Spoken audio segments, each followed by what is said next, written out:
بسم اللہ الرحمن الرحیم۔ سب سے پہلے تو یہ ہے کہ یہ جب بھی ہم مولویوں کو یا کسی کو بھی مطلب اسپیشلی علماء سو کو اگر کوئی بندہ سجیشن دینے لگتا ہے تو وہ سب سے پہلے اسے پوچھتے ہیں کہ یار تمہیں پتہ ہی کیا ہے، تمہارا علم ہی کیا ہے، یعنی کہ کوئی بھی بات ہو، کچھ بھی بات ہو وہ ایک اپنی برتری جو ہے نا وہ فٹافٹ دکھا دیتے ہیں۔ تو کبھی انہوں نے سوچا ہے کہ اب وہ اتنے ذلیل کیوں ہو گئے کہ کوئی بھی چیز ہو، نبی پاک صلی اللہ علیہ وآلہ وسلم کو جنگ کے موقع پہ صحابہ سجیشنز دے دیتے تھے، اور وہ کبھی بھی نہیں یہ کہتے تھے کہ تم نے کیا پڑھا ہوا ہے، تمہاری کیا حیثیت ہے، یہ مولوی کیا نبی پاک صلی اللہ علیہ وسلم کی سنت پہ عمل نہیں کرنا چاہیے ان کو؟ یا یہ جو علماء کرام ہیں ان کو نبی پاک صلی اللہ علیہ وآلہ وسلم کی سنت پہ نہیں عمل کرنا چاہیے؟ کہ کوئی بندہ چاہے وہ کتنا ہی کم تر کیوں نہ ہو، ایٹ لیسٹ اس کی سجیشن سنیں، اور اس کی سجیشن اگر صحیح ہو تو مانے، اگر نہیں ہے تو ڈیفینیٹلی اس کو پھر بڑے اچھے سے بڑے اخلاق سے اسے بتا دیں کہ یار یہ ٹھیک نہیں ہے، یہ اس طرح کر لو، یہ اس طرح کر لو۔ بہت عرصے میں انہوں نے ہر چیز کا جواب دیا، انہوں نے ستاروں کا جواب دیا، انہوں نے ہر چیز کا جواب دیا جس کا ان کو نہیں بھی پتا تھا تو اس کا بھی انہوں نے جواب دیا، اور لوگوں نے برداشت کیا۔ وہ صرف اس بیس پہ کس مدرسے سے پڑھے ہوئے، کون سے درس کیا ہوا ہے، کہاں پہ کیا ہوا ہے، کتنے سال کی ڈگری کی ہوئی ہے، یہ وہ اتنے سالوں کی ڈگری کرنے کے بعد بھی یہ جتنے بھی لوگ نکلتے ہیں سارے کے سارے فرقے، یہ ساری بدتمیزیاں یہ مولویوں نے تو کی ہیں۔ کون سا ایک بھی مجھے کلین شیپ بندہ دکھائیں جس نے یہ فرقہ بنایا ہو؟ کوئی ایک بھی ایسا بندہ دکھائیں جس نے جو درس کے علاوہ یہ پڑھا ہو اور اس نے جا کے ایک فرقہ بنا لیا ہو؟ تو یہ کسی کو اس کی بات، ایون فزکس ہو تو مولوی صاحب بات کریں، کیمسٹری ہو تو اس کے اوپر بات کریں، جب آپ ایک درس نظامی کر کے اور اتنی ساری چیزوں پہ بات کر سکتے ہیں تو اس بندے کے سبجیکٹ میٹر ایکسپرٹ کو کیوں نہیں کنسلٹ کرتے؟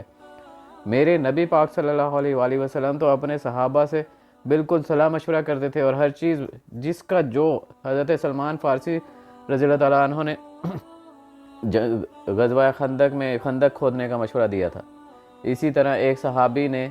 جنگ سے پہلے نبی پاک صلی اللہ علیہ وسلم نے جب ایک جگہ مختص کی تو انہوں نے پوچھا کہ یہ اللہ تعالیٰ کی طرف سے آیا یا آپ کی سجیشن ہے؟ تو انہوں نے کہا میری سجیشن ہے، نبی پاک صلی اللہ علیہ وسلم نے فرمایا۔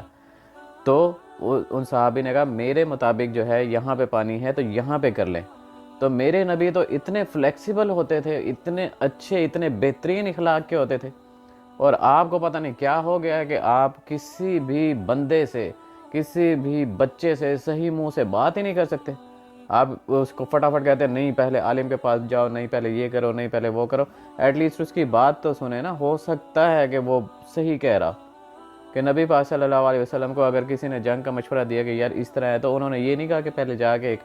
درس نظامی کا کورس کر کے آؤ یا اس طرح کے یہ ساری چیزیں کر کے آؤ۔ تو ایسا نہیں کہا انہوں نے کبھی، انہوں نے بچوں کو بہت بہترین کر کے ڈیل کیا۔ نبی پاک صلی اللہ علیہ وآلہ وسلم کی تو سیرت میں ہے کہ جب حسن اور حسین ہوتے تھے تو وہ انہیں کندھے پہ بٹھا لیتے تھے، کوئی بھی بچہ ملتا تھا تو وہ اسے سواری پہ بٹھا لیتے تھے۔ تو آپ مولویوں نے اپنے آپ کو ویسے سمجھ کیا لیا، اور پھر دیکھا کہ کیسے ذلیل اور رسوا ہو گئے آپ۔ اور اسپیشلی پاکستانی اور انڈین مولویوں کی بات کر رہا ہوں کہ انہوں نے کہا جی دیگیں بناؤ، انہوں نے کہا جی میلاد بناؤ، انہوں نے کہا یہ بناؤ، انہوں نے کہا وہ فرقے بناؤ، یہ آپ نے دیا اس نسل کو۔ اور پھر دیکھا کہ اللہ تعالیٰ نے کس طرح سے آپ کی یہ آکڑ نکالی۔ ایک ریفرنس سرچ کرو نا گوگل پہ، ایک ریفرنس، ایک لفظ لکھ کے تو 1000 ریفرنس آتے ہیں اس کے۔ اسلام 360 یہ اللہ تعالیٰ نے دی، یہ اللہ تعالیٰ کی نعمتیں ہی ہیں کہ ان مولویوں کی آکڑ ختم کرنی تھی، کہ یہ جو کہتے ہیں نا کہ ہمارے پاس یہ ہے۔ اب جتنی اسلام 360 میں کتابیں ہیں شاید اتنی ان کو یاد بھی نہ ہو، ان کو نام بھی نہ پتہ بھی، معاف کے آپ کی ہر چیز ہی کہاں بچتا ہے، اس کے بعد تو زندگی ہی نہیں بچتی کہ کسی کو عبد القادر جیلانی کا کوئی واقعہ بتایا جائے یا کسی اور چیز کے بارے میں بتایا جائے۔